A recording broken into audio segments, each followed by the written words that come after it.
ప్రజావాణిలో భాగంగా అల్వాల్ సర్కిల్ కానాజీగూడ 195 డివిజన్కు చెందిన BRS senior నాయకులు సయ్యద్ మోసిన్ ఆధ్వర్యంలో నూతన పింఛన్లు మంజూరు చేయాలని Alwal circle municipal deputy commissioner భోగేశ్వర్లను కలిసి పింఛన్ కోసం దరఖాస్తు చేసుకున్న దరఖాస్తు ఫారాలను అందజేశారు. ఈ సందర్భంగా బీఆర్ఎస్ నాయకులు సయ్యద్ మోసిన్ మాట్లాడుతూ రేవంత్ రెడ్డి ప్రభుత్వం ఏర్పడ్డాక నూతనంగా పింఛన్లు ఎవరికి మంజూరు చేయలేదని తెలిపారు. ఇప్పటికైనా అర్హులైన పేద ప్రజలకు పింఛన్లు మంజూరు చేయాలని కోరారు. ఈ సందర్భంగా డీసీ భోగేశ్వర్లు ఈ విషయంపై చర్చించి అర్హులైన వారికి పింఛన్లు అందేలా చూస్తానని హామీ ఇచ్చారు. ఈ కార్యక్రమంలో పింఛన్ కోసం దరఖాస్తు చేసుకున్న దరఖాస్తుదారులు పెద్ద సంఖ్యలో పాల్గొన్నారు.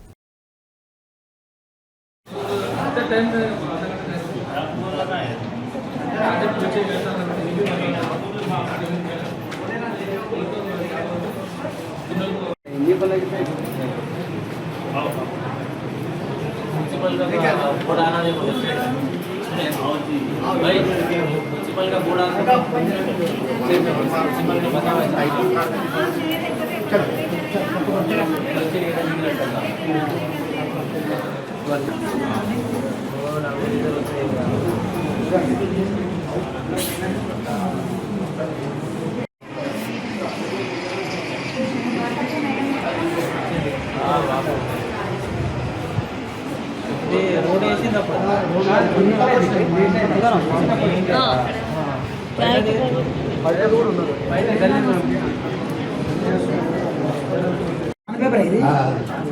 ఆఫీస్ కాగితం నువ్వే పట్టుకుపోయింది మామూలుకి ఇచ్చాను నువ్వు పట్టుకుపోయినావు కాగితం లేదు నేను మాకు ఇస్తే మేము చేసుకోండి మా కాగితం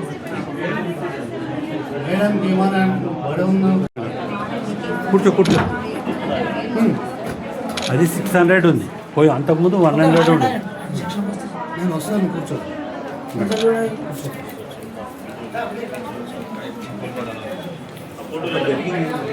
నేను వస్తా సార్